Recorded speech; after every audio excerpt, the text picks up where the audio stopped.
Welcome to the Del Walmsley Radio Show. Del challenges the status quo, questions everything, and empowers you to return to your core beliefs to make your life better. If you're ready to hear the truth and get your roadmap to the lifestyle you really want, the next hour will change your life. And now, your host, self-made millionaire, national award-winning investor of the year, CEO and founder of Lifestyles Unlimited, Del Walmsley. Welcome to the Del Walmsley Radio Show, where the hype ends and the help begins. I'm your host, Del Walmsley, and as always, we're working on your financial freedom. Rule number 1, don't lose money. Rule number 2, there's got to be cash flow, and rule number 3, you can't get rich slow. What do I bring those up for? Well, besides the fact that they're the basis of my entire investment career and success, I just want to bring you back to the fact that yesterday I posed an article, or actually it's just an email from a guy who said he didn't think interest rates were going up. He thought instead the Fed would just collapse the money supply and make money very hard to get and slow down the speculation that way. I have no problem with that argument. I also would like to make the argument that interest rates are probably going to go up also. And it could be a combination of those two effects. One, shutting down the money supply or tightening the money supply, and also at the same time raising interest rates. The combined effect might be what you would consider an overaction. But today, I want to share with you a couple articles that I've read, and I've been just researching this stuff, and I found some stuff I think is interesting. Now, why would I bring this out to you? Because at some point along the line, we've got to know how to invest in real estate, right? And in days in the past, days in the future, days all the time, you have to make sure that you're doing it the right way. But at some point, you have to look for that black swan event. What do I mean by the black swan? That's that one thing that changes everything. It's going to turn the market around. And I hate to predict markets crashing because you just don't see it. I mean, we've been going now since 2008. So that's 2018, 19, 20, 21, 22. That's 14 years this market's been going up. No market has ever gone up more than like 8 years, 9 years, the most. Most markets go up for 4 or 5 years. That's the typical cycle. But this market has gone up for 14 years now. So is it due for a black swan event? Absolutely. So let's take a look at this. The guy yesterday's email said mortgage rates wouldn't go up. So I quote from January, late January 2022, mortgage rates surged to a pandemic-era high. Following a steady, mild ascent at the end of last year, the growth trajectory of the 30-year mortgage rate became much more extreme in January.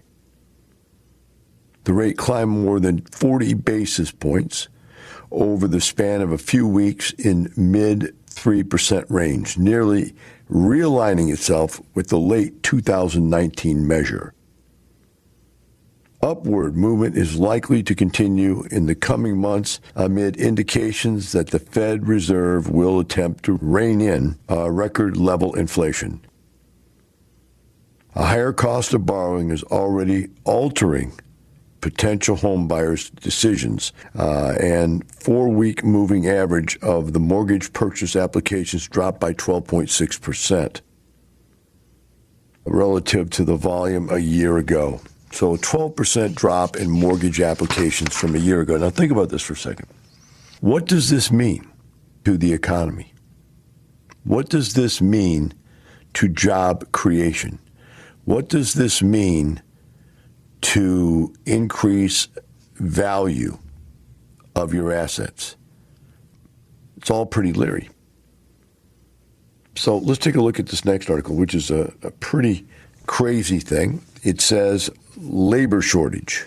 There's 10.9 million job openings and only 6.5 million people looking for work. 4.4 million people job to employment shortage.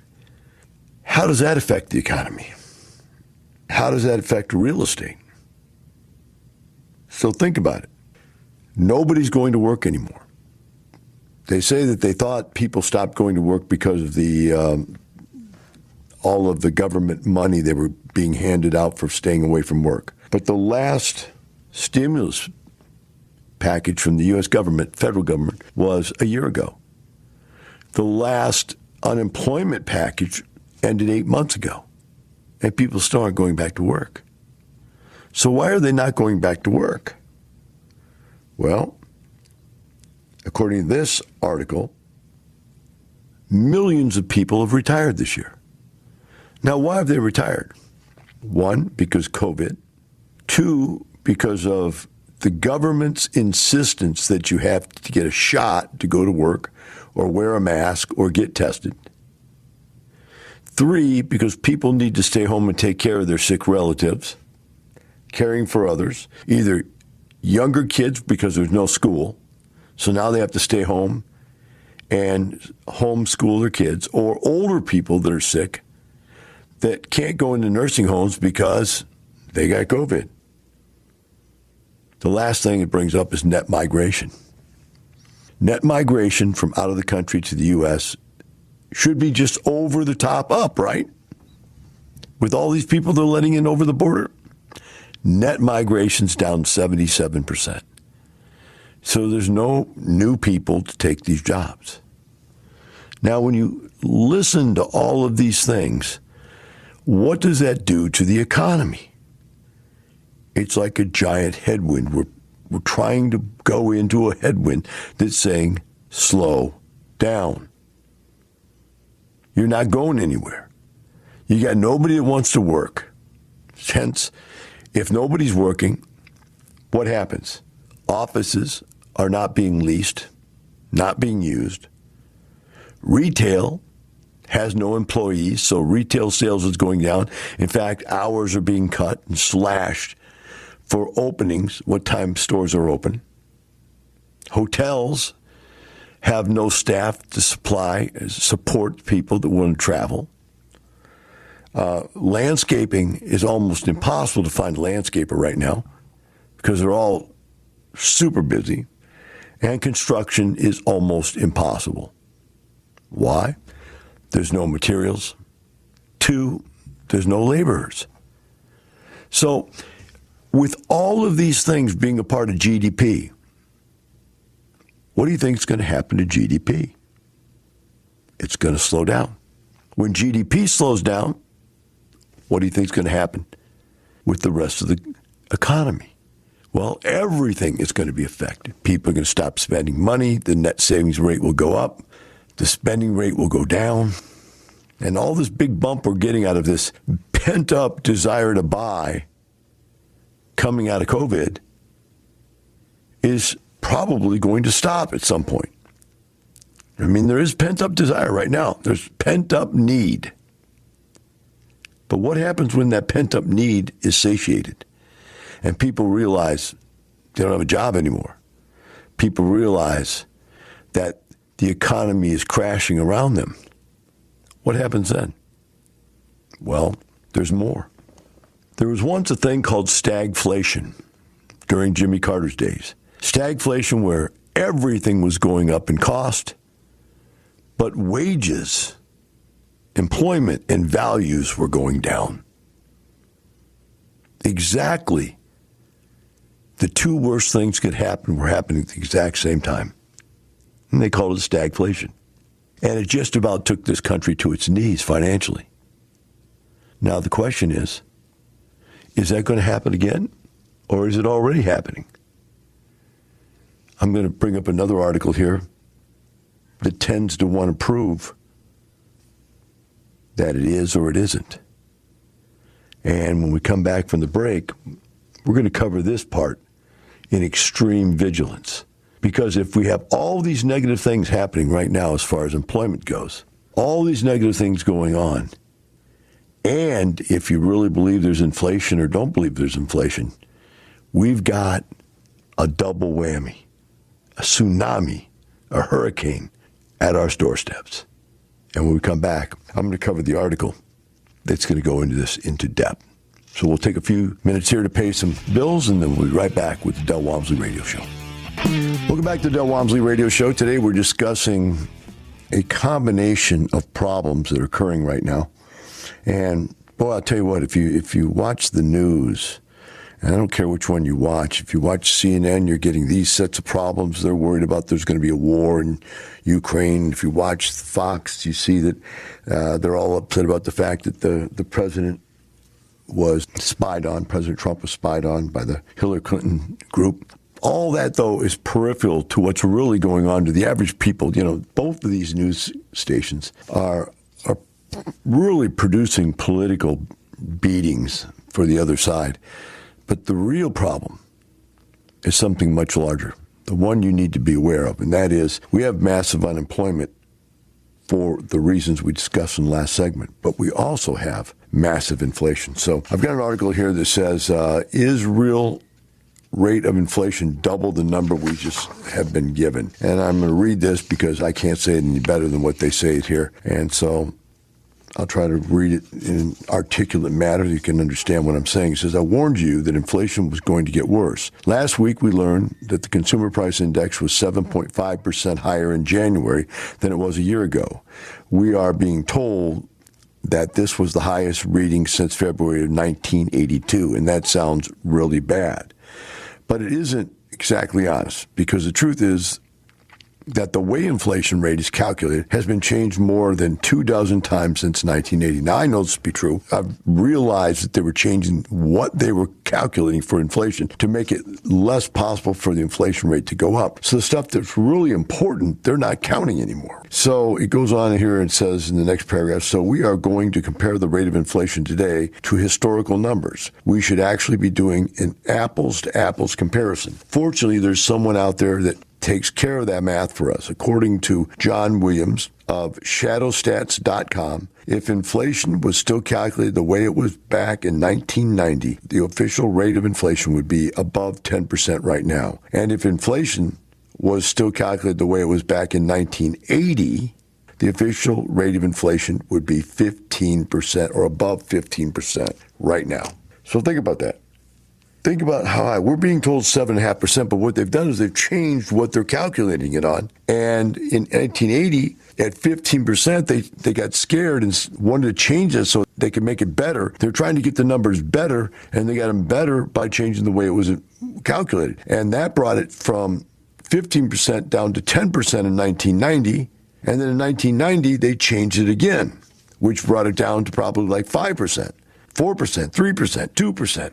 And by the way, the government wants inflation to be at about 2% a year.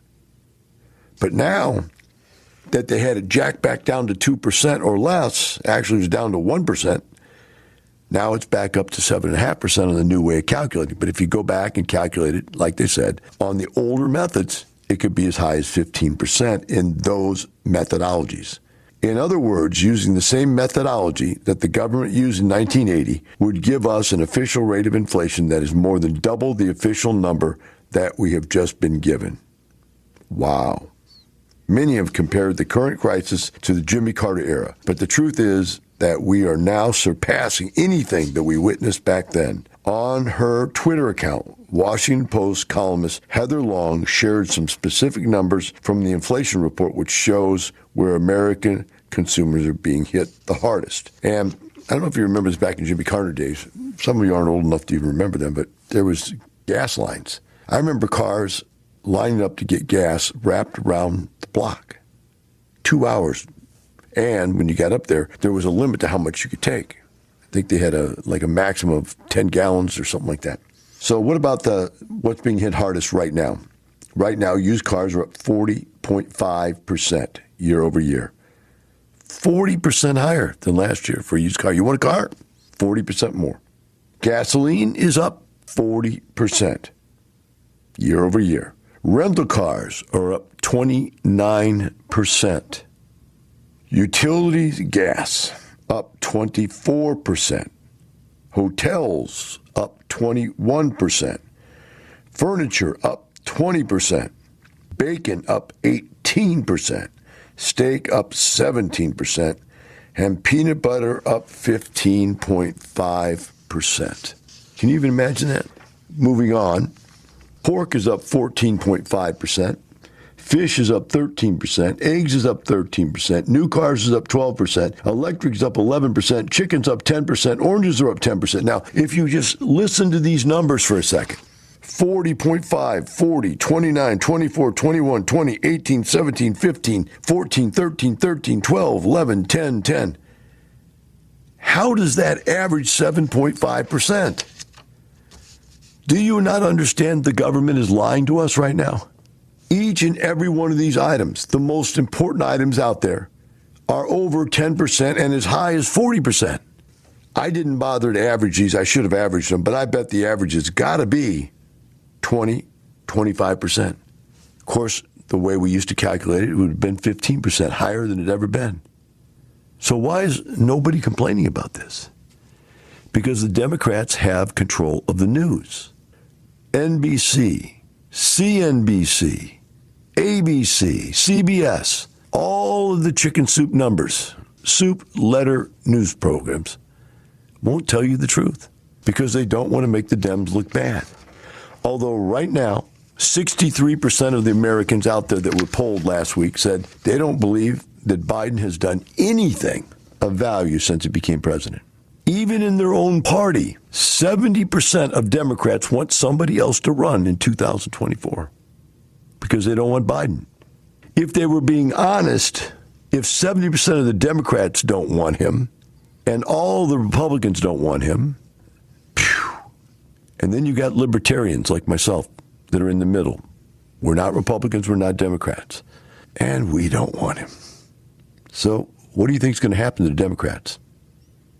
They're seeing it. That's why they've started to lie.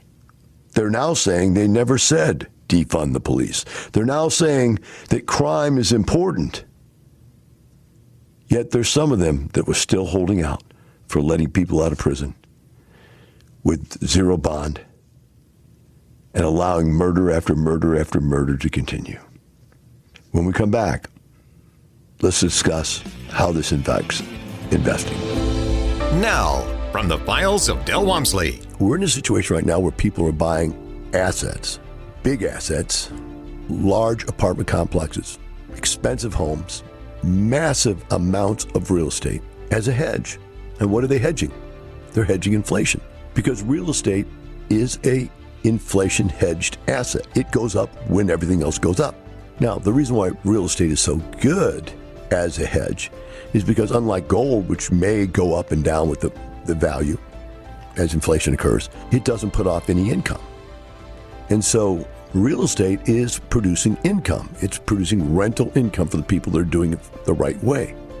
So whether or not my asset goes up or whether it doesn't, I'm hedged because I'm going to get income either way. Now, if there's massive inflation, then my asset keeps up with inflation. We'll be right back with the Del Walmsley Radio Show. Welcome back to the Del Walmsley Radio Show. Today we're discussing what's happening to our economy, and we're talking a lot about inflation. We've got another article here that says, according to the Labor Department, energy prices overall are up a whopping 27% over the past year. According to the Labor Department, energy prices alone are up 27%. Now, remember, they're saying we only have a 7% inflation rate right now, which is obviously a lie after what I just told you in the last segment, right? Goes on and says the Labor Department reported that gasoline prices have skyrocketed 40% over the past year, while natural gas has surged 22% and electricity is up 10.7%. A gallon of gas on average costs $3.47 nationwide Thursday, and according to AAA, up from $2.47 a year ago. In California, gas prices are well over $4 a gallon. In all, energy prices have climbed more than 27% over the course of the past 12 months. Again, how can that be 7% inflation? Everything we're talking about is higher than that. A lot of people expect that this new energy crisis will just be temporary, just like the energy crisis was in 1970 was. But this time it's very different. As we discussed previously, easily accessible energy reserves are steadily being depleted, and that means that we're going to become increasingly dependent on energy reserves that are more costly to extract. Not only that, we're at the potential beginnings of a war with Russia, and maybe a Cold War with Russia, and we're running out of fuel. So how do we fight a war with no fuel, with no energy? These people are cornering us. And Biden and his people are pushing us into a corner where we're going to be destroyed and the country could be taken over by another country. Now, do I think that's going to happen? I sure hope haven't gone that cuckoo for Cocoa Puffs that we'd let that happen. But there was a book I read a long time ago called The Mouse That Roared. And this book was about a little island out in the Pacific somewhere that decided that it was going broke and it was in starvation. It didn't know what to do. So it decided to attack the United States because every country that's ever been to war with the U.S. then gives them tons of aid. So they got a bunch of little ships together and they attacked New York City, pulled it into the harbor, and to their surprise, there was nobody to stop them. There's no military there to stop them. It was just people in the streets screaming and yelling, and there's no guns in New York. It's not like Texas. They would have come to Texas, they would have got their butt kicked. But there's just liberals who ran away screaming and yelling and surrendered. And pretty soon they had control of New York. And so after New York, they marched on District of Columbia, Washington, D.C., and they took over Washington, D.C. And within just a few days, they controlled the country. The mouse that roared. Little island with a miniature army took over the whole U.S. You know how Joe Biden ran from the last conflict he was in? You know how he's setting himself to run from the conflict he's looking at now? Every Democrat out there knows, and this isn't just Republicans say this, Democrats say Joe Biden has been on the wrong side of every political decision about the world, about all politics having to do with outside the U.S. He's been on the wrong side of that decision. Every decision he's been around, ever since he's been in Senate, Congress, Vice President, now President. He has no natural sense of how to deal with the rest of the world. Now, he'll fight Americans. He'd be happy to put Americans in jail, just like Trudeau. I mean, the Canadian people, can you understand that they're taking their own people, their good people, and putting them in jail because they don't want to wear masks? That's the way fascist Democrats work. Now, again, I'm not a Republican. Don't get me wrong. I was here yelling and screaming when Trump was doing stupid stuff. But I am a normal person that thinks logically enough to understand that we're headed into a problem here called inflation, maybe even stagflation. Goes on and says, in addition, major financial institutions have become extremely hesitant to fund projects that have anything to do with traditional forms of energy. They don't want to be seen as contributing to the global warming effect, and so they are focusing on funding alternative energy. But alternative energy sources are not producing enough to keep up with global demand. So we are now facing a major crunch, and isn't going to go away. In fact, it's only going to get worse. On Thursday, Joe Biden promised to work like the devil to bring gas prices down. How is he going to do this?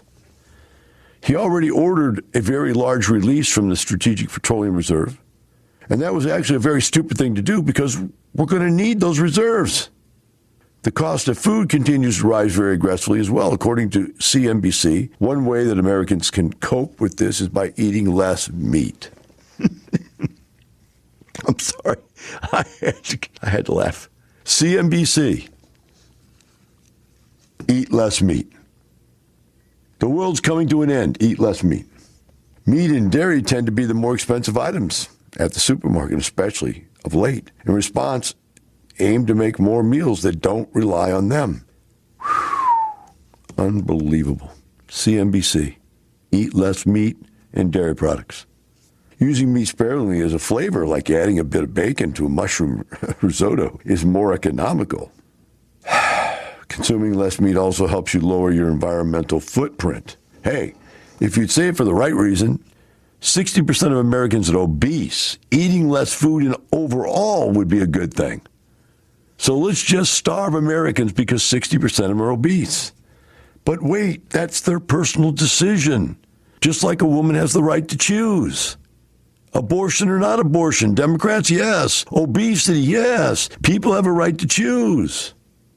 So we'll choose for them. We'll make things so expensive they can't afford anything. Then they won't eat it. Of course, Biden realizes that the ordinary Americans are becoming increasingly frustrated, but he is assuring us that we will make it through this challenge. Biden said that inflation was a momentary thing. It was going to go away very shortly. He either lied or he has no idea how economics work. On higher prices, we have been using every tool in our disposal. And while today is a reminder that Americans' budgets are being stretched in ways that create real stress at the kitchen table, there are also signs that we will make it through this challenge, Biden said in a statement responding to this report of inflation. Unfortunately for Biden, the American people are increasingly losing their faith in his leadership. In fact, CNN just reported on some new approval numbers that are absolutely dismal. 6 of 10 Americans disapprove how Joe Biden is handling his presidency, with most of that group saying that literally nothing Joe Biden has done has been effective since he took office. 60% of Americans. Now you realize 40% of Americans are Democrats, 40% of Americans are Republicans, and 20% left over are in the middle. They're the ones that actually have enough voting power to outvote one or the other party. So if you've got 60%, you've got those logical people like myself that are in the center, that are not swayed by political alignment to this crazy set of people or political alignment to this crazy set of people, who just look at the facts and make a decision based on the facts. You know, I voted for Bill Clinton. Let me tell you why I voted for Bill Clinton. Bill Clinton was the only president in the United States during my life that got rid of welfare. He removed the welfare benefit of the more kids you had, the more welfare you got. He, a Democrat, is the one that did that. The Republican before him, the Republican after him didn't do that. He did it. That was the reason to vote with Bill Clinton. He had a lot of good, logical ideas. But no, most people vote their emotional attachment to some degree to the right or the left. And they think that everything the right says is correct and everything the left says is correct. But it isn't. So where do we go from here? Well, many are expecting that the Federal Reserve will soon be substantial rising in interest rates. When we come back, we'll talk about how that's going to affect you. Now, from the files of Del Walmsley. I had 27 credit cards and bought an apartment complex $500,000 less than what it was worth from a distressed seller by assuming his mortgage and putting $327,000 down on 27 credit cards. Yes, let me repeat that to you. I put down $327,000 on 27 credit cards. When I went to the bank to pull the money out, the bank flipped, and the president of the bank came to me and said, "What are you doing?" I showed him what I was doing. I have 27 credit cards with no interest, no payments. Well, actually, there were payments on some of them, but they were low interest rates, and there was some with no payments, and there was some with no interest for anywhere from 6 to 18 months. And I showed him, I said, look, I've got a spreadsheet here. Every one of these payments are coming out or less. The total amount I'm paying is less than 4% on this total debt. And for it, I'm buying an apartment complex that makes me $10,000 a month positive cash flow, which means that the credit cards were totally covered plus positive cash flow of about $5,000 a month or more. I had other credit cards set up and waiting. That is, when these popped off their interest only in none position, I was able to move them onto there. And now I'm one of Wells Fargo's best customers. Just do anything for me because they know what I've done and what I have. We'll be right back with the Del Walmsley Radio Show.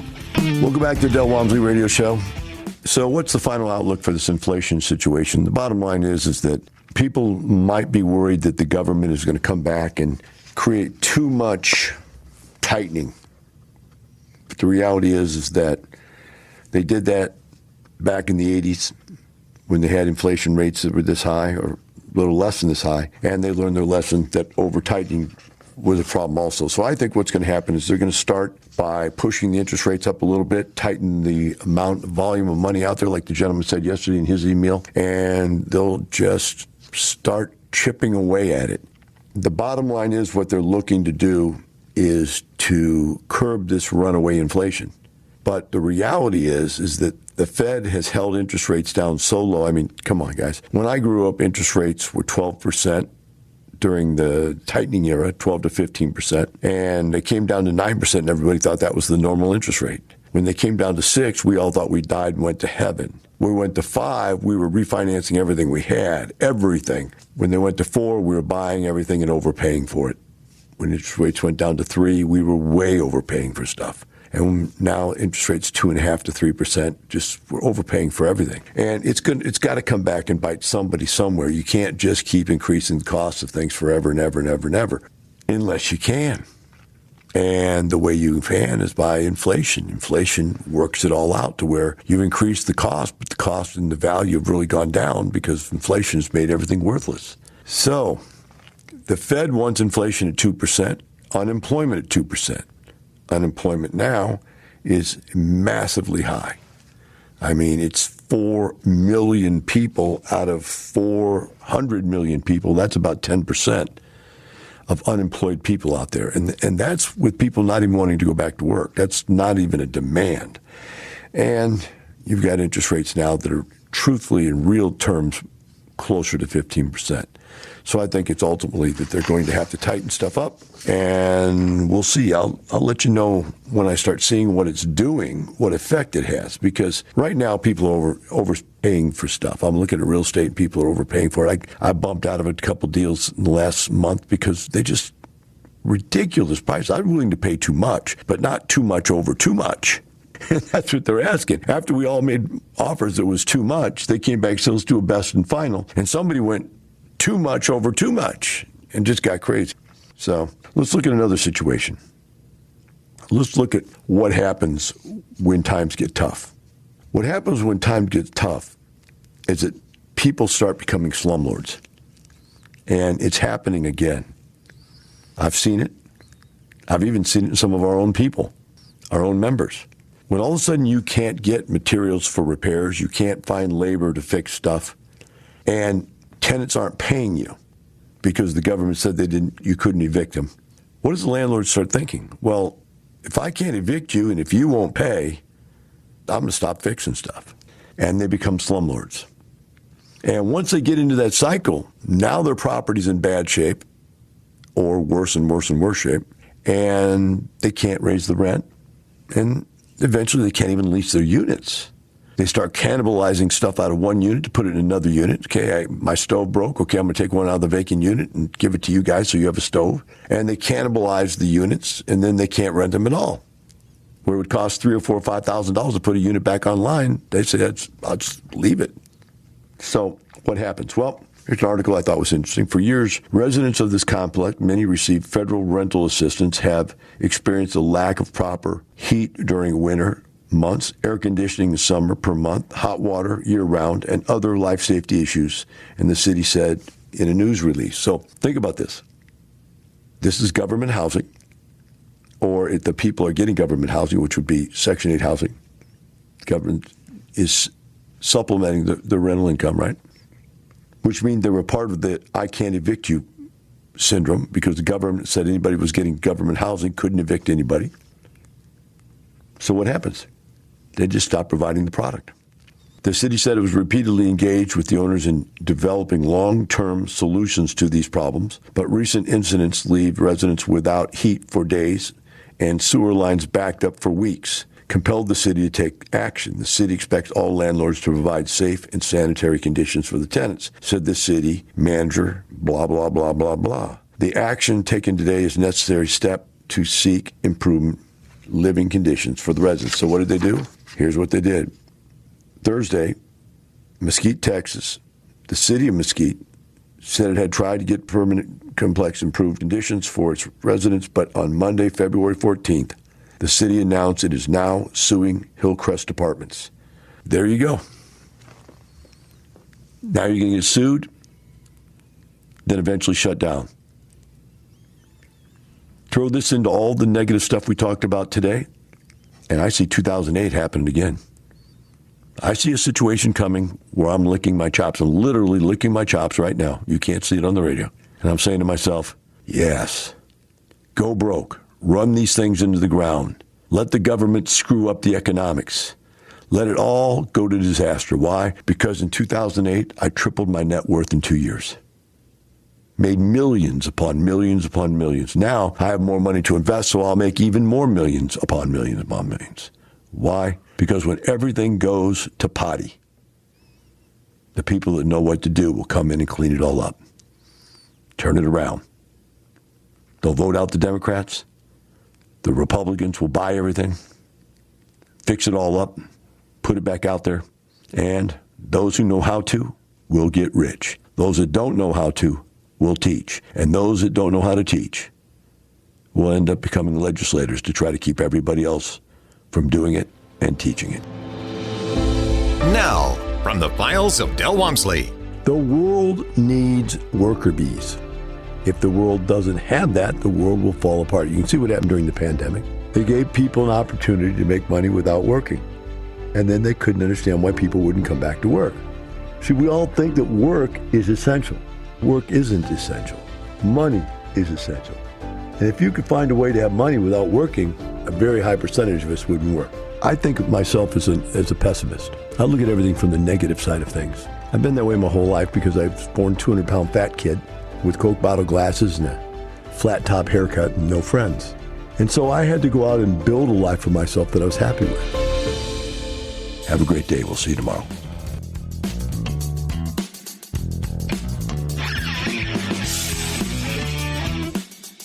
The information and opinions you hear on the Del Walmsley radio show are those of the host, Del Walmsley, his guests, and his callers, and do not necessarily reflect the opinions of this station, its affiliates, its management, or advertisers. The Del Walmsley show is for entertainment purposes only. Please consult a professional regarding your personal investment needs. Nothing presented on the Del Walmsley show constitutes an endorsement, recommendation, offer, or solicitation to buy or sell any product or security.